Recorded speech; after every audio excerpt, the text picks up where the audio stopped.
Estamos haciendo un estudio sobre el libro de los Salmos, le llamamos el Tesoro de David, y vamos a analizar el Salmo 42 en esta lección en particular. Y hablaremos sobre vencer la depresión.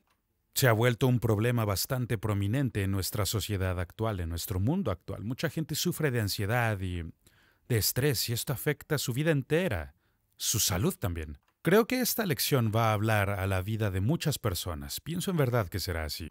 Venciendo la depresión, y vamos a usar el Salmo 42 y el Salmo 43 como texto.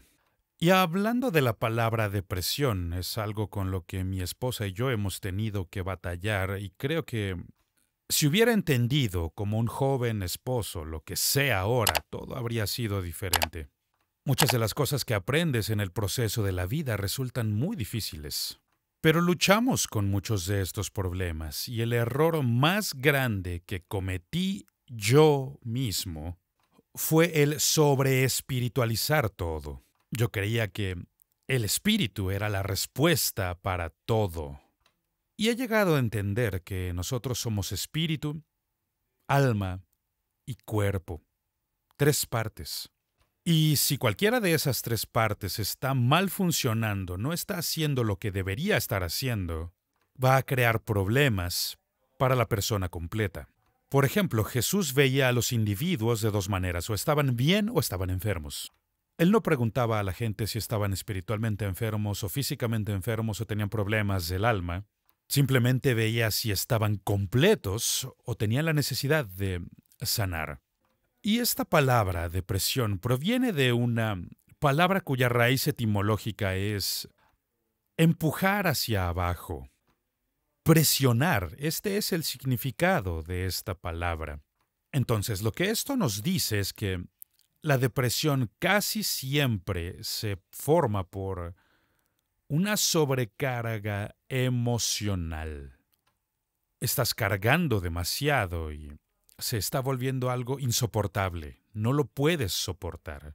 ¿Y qué es lo que solemos hacer cuando estas presiones se acumulan? Lo que la gente suele hacer aquí es empujar hacia abajo, suprimir nuestras emociones. No podemos con ellas, así que intentamos empujarlas abajo. Es lo que hacemos. Por eso, como he dicho, es una sobrecarga emocional. Porque lo que ocurre a largo plazo es que nuestras emociones se hacen muy pesadas para llevarlas. Y no importa quién seas, yo por ejemplo siempre he sido una persona de mucha energía y siempre he sido capaz de tratar con mucho estrés y de hecho yo creo mi propio estrés, trabajo mejor bajo estrés, pero debe ser la cantidad exacta de presión. Pero recuerdo una instancia en mi vida en la que casi sucumbo ante toda esta presión y fue casi demasiado y recuerdo estar en mi silla por 2 días enteros, rogándole a Dios que me quitara la vida. Rememorando ahora me parece una locura, pero no era una locura. Yo no estaba loco, simplemente era una sobrecarga emocional y no podía manejarla en ese punto. Y esa fue mi reacción ante esto. Ahora quiero compartir con ustedes lo que he aprendido y en estudios que la medicina nos ha dado que me ha ayudado a comprender porque muchas de las células de nuestro cuerpo son similares a las abejas. Las abejas de un panal. Todos hemos visto un panal en nuestra vida y sabemos que tienen estas pequeñas eh, células que se crean y que están conectadas unas con otras. Bueno, es así con la mayoría de nuestras células, de las células de nuestro cuerpo. De hecho, aquí hay una imagen que es muy similar a la que encontramos en un panal. Así son las células en nuestro cuerpo. Y esto es lo que hace que nuestros huesos sean fuertes y que nuestros músculos sean fuertes, porque estas células están tan conectadas, tan juntas unas con otras. Pero si empezamos a hablar de nuestras células nerviosas, resulta algo completamente distinto. De hecho, no funcionan igual, pero para nada. En vez de que nuestras células nerviosas estén conectadas directamente unas con otras, hay cierto espacio, hay un vacío entre una célula y otra. Y en ese espacio que existe entre las células están los químicos en nuestro cuerpo que reciben impulsos eléctricos. Y esos impulsos eléctricos se envían a nuestro cerebro. Se transmiten mediante nuestra piel, nuestros dedos, cualquier articulación que esté tocando cualquier cosa. Al tocarlo, lo sentimos porque se transmite a nuestro cerebro. Podríamos decir que tocamos con nuestra piel y sentimos con nuestro cerebro. Espero estarme dando a entender aquí porque esta es la razón por la que podemos tocar algo e inmediatamente percibirlo. ¿Cómo funciona? Porque no está yendo de célula a célula. No, no está pasando así. Están estos espacios entre estas células y de ahí se producen los impulsos eléctricos que van directamente al cerebro y el cerebro lo interpreta. La señal de este impulso. Te acabas de tropezar con cualquier cosa, acabas de tocar algo, o un mosquito acaba de posarse en tu brazo. Es increíble, puedes sentir esa sensación al momento en el que el mosquito se pone en tu brazo. ¿Y esto cómo ocurre? Ocurre porque hemos sido diseñados y formados maravillosamente y nuestros nervios, nuestro sistema nervioso funciona con estos químicos. Pero el problema es que durante tiempos de grande estrés, nuestros cuerpos queman estos químicos más rápido de lo que pueden ser reabastecidos o restaurados. Podemos empezar a ver el problema que surge aquí. Este estrés se vuelve una sobrecarga, es demasiado, y tu cuerpo no puede producir los suficientes químicos. Y es lo que los médicos han llamado un desbalance de naturaleza química. Un desbalance químico es una de las cosas que están mal en nuestra cultura, en nuestra sociedad. El ver gente que tiene alguna clase de problemas emocionales y pensamos que están mentalmente enfermos. Y luego los estigmatizamos. Eso está mal. Eso está muy mal. Simplemente es un problema emocional que se ha creado por esta carga de estrés que la gente sufre y está causando este imbalance químico en su cuerpo. Es así. Entonces, este desbalance químico va a crear toda clase de problemas emocionales, pero también problemas físicos. Esta es la razón de estos problemas. Y todo esto viene del estrés. Todo esto viene de la depresión mientras empujamos las emociones y nos vemos incapaces de lidiar con ellas. Queremos posponerlas, pero a veces no es posible y si empujas demasiado terminas con depresión. Y de eso estamos hablando en esta ocasión. El Salmo 42 y el Salmo 43 son muy cortos y fueron escritos más o menos al mismo tiempo, supongo que por eso son sucesivos en el libro de los Salmos. Fueron escritos en una época en la que David se encontraba en exilio. Esto fue cuando tuvo que huir del país y resguardarse por cualquier problema. No lo sé con exactitud, pero puede ser que hayan escritos durante el tiempo del rey Saúl o también en el tiempo del hijo de David, Absalón, cuando David huía de él. Quizás fue escrito en el tiempo del rey Saúl porque este fue un tiempo muy largo, un periodo que duró muchos años, mientras que la rebelión de Absalón no duró más que algunos días, algunas semanas. No fue muy largo. Pero en cualquier momento en que hayan sido escritos, sea que David huyera del rey Saúl o huyera de su propio hijo, cualquiera de estas dos épocas habrían sido tiempos bastante estresantes en sobremanera. Y ese es el contexto para estos salmos, el 42 y el 43. Son bastante similares, por eso creo que están conectados. Ahora quiero darte 4 diferentes cosas que he descubierto en estos 2 salmos. 4 diferentes puntos en los que quisiera enfocarme. Como dije, me encantaría haber sabido todo esto cuando era más joven. Habría sido capaz de ayudar a mi esposa, habría sido capaz de superar problemas que no manejé muy bien. Este es el primer punto que aprendí. Deja de mirarte a ti mismo y comienza a mirar a Dios. Eso es buen consejo. Es un consejo muy sabio. Deja de mirarte a ti mismo y comienza a mirar a Dios. ¿De dónde sacamos esto? En estos dos salmos, David se refiere a sí mismo con sus pronombres personales. Se refiere a sí mismo 51 veces.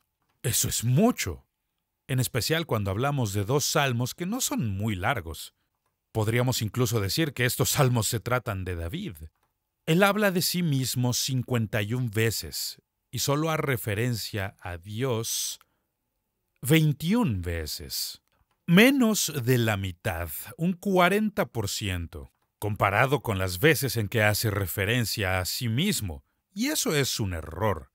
Todos confesamos que la vida no se trata de nosotros, pero a veces actuamos como si la vida fuera así.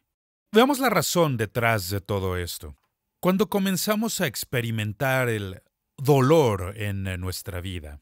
Por ejemplo, cuando voy al doctor, lo primero que él me pregunta ¿es usted alérgico a algo? Y le digo, sí, a las agujas. No me gustan las agujas, no me gusta el dolor, soy alérgico al dolor. El dolor intenta asumir el control de nuestra vida.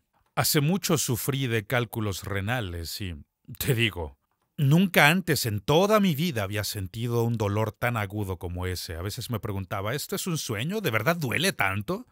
Pero solo quería mantener la mente ocupada para no perder la cabeza, porque lo único que quería hacer era gritar de todo este dolor tan terrible. Trataba de no perder el control. Eso hace el dolor. El dolor provoca que nuestros pensamientos se dirijan al interior. Y estamos hablando de un gran hombre de Dios. David era un buen hombre de Dios. Sin embargo, su dolor es tan agudo que habla de sí mismo más del doble de lo que está hablando de Dios. Eso es un error. Es un error estar enfocándonos en nosotros mismos, hablando de nosotros mismos. Eso es siempre un error. Y eso es lo que hace el dolor. El dolor hace que nos veamos al espejo, que veamos nuestro propio reflejo. Dios nos ayude a no hacerlo. Que Dios nos ayude a no caer en esta trampa, que no caigamos en estas cosas, porque mientras más nos enfocamos en nosotros y mientras más nos enfocamos en nuestro dolor, más difícil este se volverá. Mientras más pienses en ello, no hará más que empeorar. Entonces deja de verte a ti mismo y comienza a mirar a Dios. Que el enfoque no caiga sobre ti mismo. Redirige el enfoque a donde pertenece. Redirige el enfoque a Dios. Es una de las razones por las que estamos estudiando los salmos ahora, porque el salmista continuamente regresa a Dios y lo que el salmista descubre es que hay que cantar entre las lágrimas. Aprende a que todo problema que tiene en la vida puede tomarlo y dárselo a Dios, porque a Dios no le intimidan nuestras lágrimas, porque no fue Dios quien provocó esas lágrimas. Dios no causó nuestro problema, por lo que puedes llegar y hablar con Dios de cualquier cosa. Cuando nos reenfocamos, pensando en Dios, es uno de los primeros pasos hacia el proceso de sanidad, el proceso de restauración, poniendo nuestro enfoque una vez más en Dios, solo en Él. Y Jesús habló del final de los tiempos. Vaticinó que ocurrirían cosas terribles que tendrían lugar al final de los tiempos. Pero Él concluye con estas palabras después de hablar de toda clase de problemas. Guerras y rumores de guerras y terremotos y toda clase de problemas terribles. Y luego Él dice esto: cuando estas cosas comiencen a ocurrir, vean hacia arriba. ¿A qué se refiere ver hacia arriba? Sí, ve hacia arriba. En otras palabras, reenfoca tu atención en Dios. No pongas tu enfoque en este mundo. De hecho, Jesús nos advierte: los corazones de los hombres les fallan debido al temor, porque miran las cosas que habrán de ocurrir en esta tierra. Así que, en medio de la tormenta, el mejor lugar al que ver es hacia arriba. Ya no te veas a ti mismo. Comienza a ver a Dios. Esta es la segunda cosa de la que quiero hablar. La segunda cosa es: deja de ver al pasado y comienza a ver hacia el futuro. Voy a repetirlo porque esto es tan importante. Deja ya de ver al pasado y comienza a ver hacia el futuro. porque la verdad es que hay muchas cosas que no tuvieron por qué haber ocurrido. Recuerdo cuando estaba escribiendo mi autobiografía, yo, en el prefacio de este libro, puse que no escribí mucho sobre los problemas que tuve que enfrentar, porque algunas cosas no tuvieron que haber ocurrido, en primer lugar. Mucho menos hay que repetirlas. ¿Por qué querríamos estar hablando del pasado una y otra vez, la basura que ha ocurrido en el pasado? Porque hay muchos misterios en esta vida que simplemente no entendemos. De hecho, la verdad es que hay mucho más que no entendemos de lo que sí podemos entender, porque ahí hay un mundo infinito de conocimiento e información para nosotros. Pero si no tenemos cuidado, dejaremos que estas preguntas que tenemos destruyan nuestra esperanza. No permitas que eso ocurra. Deja ya de ver al pasado y comienza a enfocarte en el futuro. Estas preguntas que tenemos, vamos a leer del Salmo 42, versículo 5. Dice así: ¿Por qué estás tan abatida, alma mía? ¿Por qué estás tan angustiada? ¿Por qué?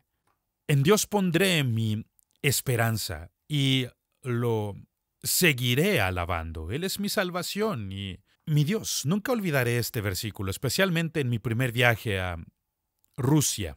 Nunca había visto algo parecido en mi vida entera. Nunca vi tal depresión en la sociedad. Se dice que en ese tiempo el 40% de los rusos eran alcohólicos. Nunca había visto que la gente bebiera de tal manera. Y recuerdo estar en una iglesia pequeña, hasta el tope de personas. Y me dieron 15 minutos para hablar y si tienes un intérprete, el tiempo que tienes tiene que reducirse a la mitad, porque bueno, es así. Estaba con una intérprete que no sabía nada de la Biblia. Nunca había visto una Biblia. Sabía inglés muy bien, pero no sabía nada de la Biblia. Ella me dijo lo siguiente: me enseñaron a ser atea, a no creer en Dios. Y he llegado a creer que hay un Dios, pero no sé quién es. Esto afecta el mensaje cuando tienes una audiencia parecida. Pero Dios me ayudó, y este es el pasaje que usé ahí. Pondré mi esperanza en Dios. ¿Por qué estás abatida, alma mía? Y quiero decirte que no llevaba ni 2 minutos con el mensaje, y la gente ya estaba llorando. Nunca en la vida había visto gente llorar así. Estaban llorando y llorando. Y cuando por fin se acabaron mis 15 minutos, dije: permítanme cerrar con una oración. Comencé a orar, y no cayeron en sus rodillas, cayeron al suelo sobre sus rostros. Nunca había visto gente llorar así en la vida. ¿Por qué? Porque habían perdido toda esperanza. Y cuando pierdes la esperanza enfocándote en el pasado, eso termina destruyendo tu fe. Y claro, en ocasiones tendrás que hablar sobre el pasado, pero quiero advertirte, si vamos a recordar el pasado, siempre recuerda que Dios estuvo con nosotros. No importa qué fue lo que tuviste que atravesar, Dios estuvo ahí contigo. Regresemos al Salmo 42, versículo 4. Recuerdo esto y me deshago en llanto. Yo solía ir con la multitud y la conducía a la casa de Dios. Entre voces de alegría y acciones de gracias hacíamos gran celebración. Continúa en el versículo 6, dice: Dios mío, me siento muy abatido, por eso pienso en ti. ¿Escuchaste? Por eso pienso en ti.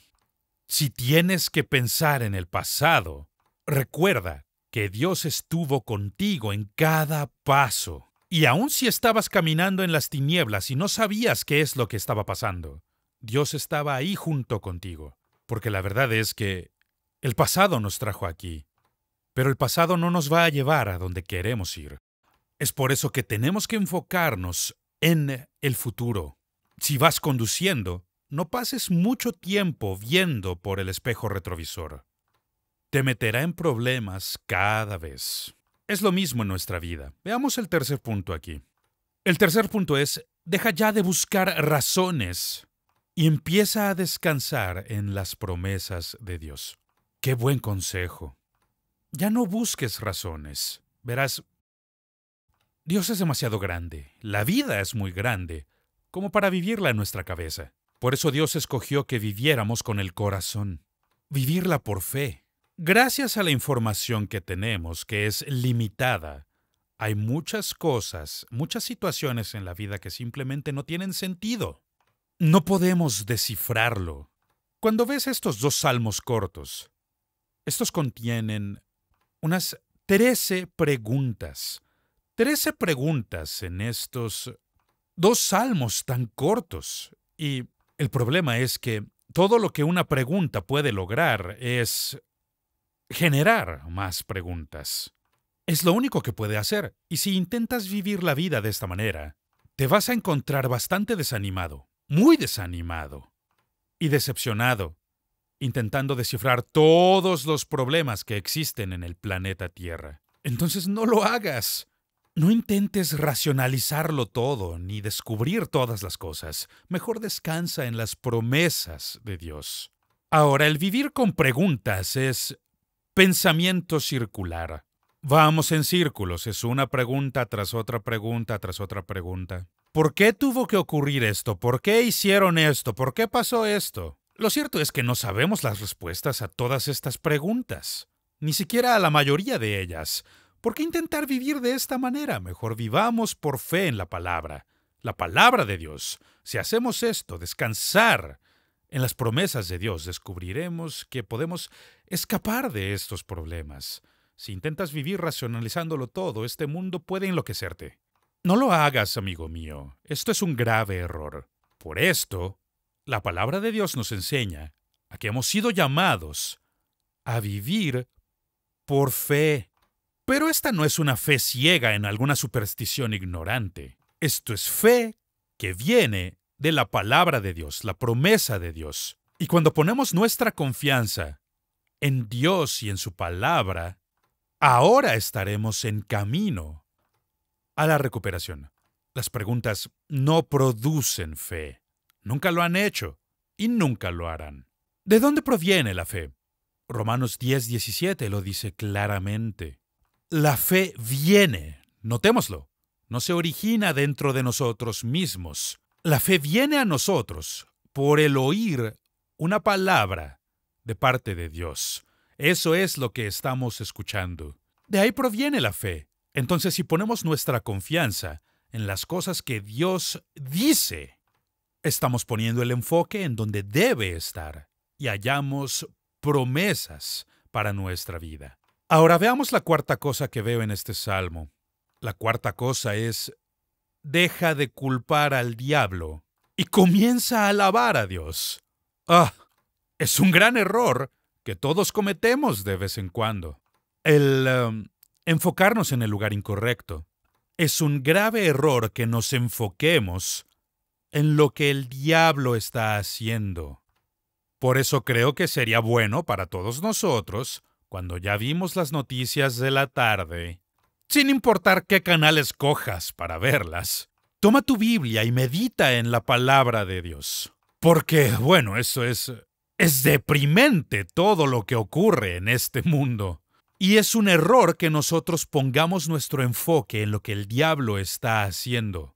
¿Y por qué? Porque Satanás crece en poder cuando nos enfocamos en él. Deja de enfocarte en el diablo y empieza a enfocarte en Dios. Es un error, porque para mucha gente, el diablo es demasiado grande, pero su Dios es muy pequeño. Nunca lo olvidaré. Ocurrió una vez, estaba en una época en la que un ministro a quien yo admiraba se equivocó, y yo estaba en un duelo muy profundo por lo que él había hecho. Y una mañana me desperté y mientras me despertaba, escuché un pajarito cantar en mi ventana. Y el Espíritu Santo habló conmigo justo ahí. A alguien se le olvidó decirle a los pájaros.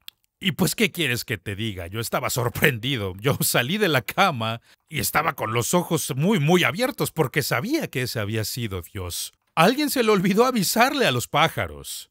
Así que me levanté y abrí las cortinas y no solo estaban cantando los pajaritos, también el sol brillaba. Las flores estaban bellas y repentinamente comprendí que mi Dios era muy pequeñito y mi diablo era muy grande. Es donde pones tu enfoque. ¿Y qué es lo que tenemos que hacer? Tienes que hacerte a ti mismo una promesa de empezar a alabar a Dios, justo en medio de tu problema, como David en el exilio. David huyendo o de Saúl o de su propio hijo. En el Salmo 42:5, y lo repite también en el versículo 11. En Dios pondré mi confianza y lo seguiré alabando. Notemos esta determinación. ¿Dónde está su enfoque? Su enfoque está en Dios. Voy a alabar a Dios sin importar qué. Y luego menciona algo aquí.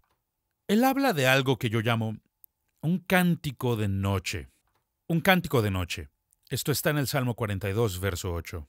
Que de día el Señor envíe su amor y de noche su canto me acompañe. Que de noche su canto me acompañe. Esta es la oración al Dios de mi vida. ¡Qué declaración tan maravillosa! En medio de la oscuridad, en la noche, no puedes ver claramente, no sabes cuál será el próximo paso. Estás caminando en la oscuridad, pero dice, Él me va a dar su cántico en la noche. Yo estaré cantándole alabanzas. Alabaré al Señor. Está poniendo el enfoque en el lugar correcto. Y yo te reto a hacer exactamente eso, amigo mío. ¿Quieres vencer la depresión? Es así como se hace. Pon a Dios una vez más en el trono de tu corazón. Que esté una vez más en su posición legítima en tu vida. Y empieza a alabarle. Esto es sorprendente. Es lo que dice el Salmo 34. Engrandezcan al Señor conmigo, exaltemos aún a su nombre. ¿Cómo puedes hacer que Dios sea más grande? Engrandecer al Señor. La verdad es que a Él no lo puedes hacer más grande porque Él es el creador. Él nos hizo a nosotros, no nosotros a Él. Pero puedes hacer que Dios sea más grande para ti. ¿Y cómo lo hacemos alabándole. Es por eso que le adoramos. Es por eso que le alabamos. Así ponemos el enfoque en Él. Y ahora estamos en el camino a la recuperación. Y estamos venciendo, derrotando a la depresión. Nuestro Dios se acrecenta y nuestro diablo se hace pequeño. Yo te reto a que en tu viaje de fe, tu caminar con Dios, aprendas lo que el salmista está hablando aquí. Comienza a alabar a Dios y Él va a darte la victoria.